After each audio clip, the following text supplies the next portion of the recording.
Jnee and I both work as triage counselors. We are the first initial contact into the counseling center. What we do is really collect some information, offer supportive counseling, and come up with a plan for the most appropriate level of care.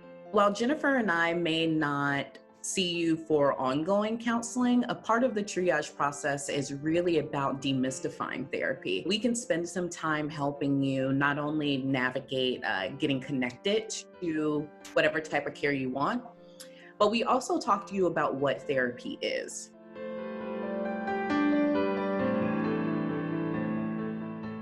What the triage process entails is gathering demographic information, reasons why you may be reaching out to the center, how you're functioning, and that means how you're sleeping, eating, activity levels, if you're able to make it to class, things like that, your treatment history in therapy or otherwise, and overall risk.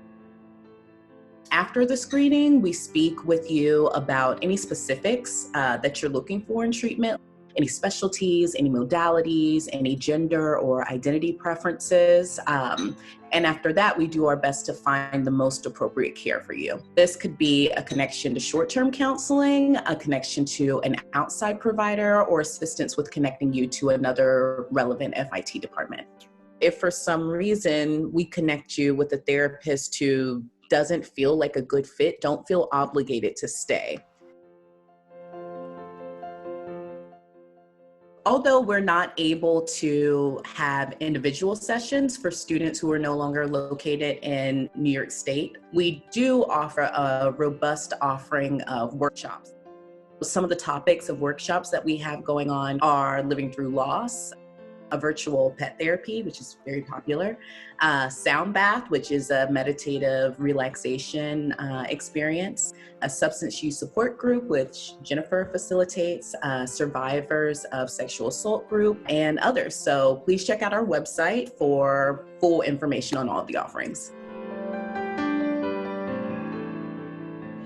You can come to the counseling center if you ever notice that there's something going on in your life that's making it hard for you to function. A lot of things that students present with tend to be around depression and anxiety. We've also been noticing this semester and starting back in March with COVID-19, an increase in students really feeling the effect of quarantine, remote learning. So a lot of people have been reporting feelings of isolation, some issues with family life back home, and general sensations of loneliness. Additionally, students can come to the center with relationship concerns and general concerns around your mood, personality, concentration.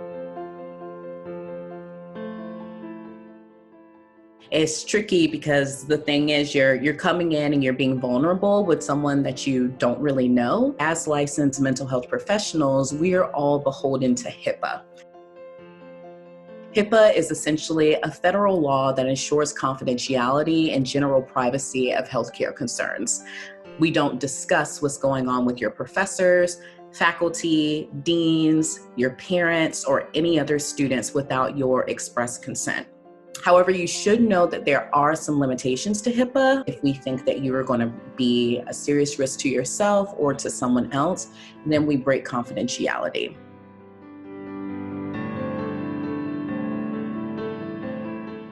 It is really important to talk about mental health to destigmatize it.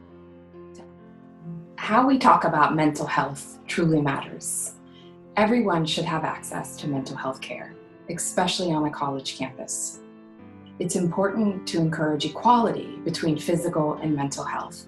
Just choosing empowerment over shame, owning your life and your story, and refusing to allow others to compromise how you view yourself or how you feel about yourself. Please remember to be kind to yourself. Remember to have self-compassion. Remember to be patient with the process. Don't judge yourself. Take things day by day. And remember that there is support out there. You're not alone in this. This is a global pandemic and it's a cumulative stress. So we really encourage you and empower you to reach out and do not stay silent. The world is collectively going through a major life adjustment. Living through a pandemic is hard enough, so try not to add any additional stress or pressure by being hard on yourself. If you're struggling with online learning, we encourage you to reach out, get support from professors, peers, or us in the counseling center.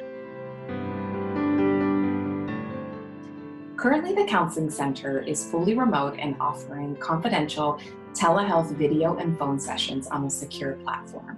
The best way to reach us is by calling us directly Monday, Wednesday, and Friday from 9 to 5, or Tuesdays and Thursdays from 9 to 7.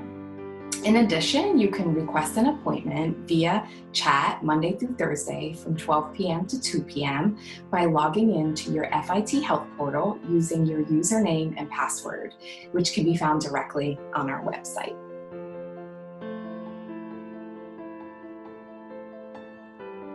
Please reach out. We are definitely here for you, and we want to offer you support and help really connect you to the right level of care.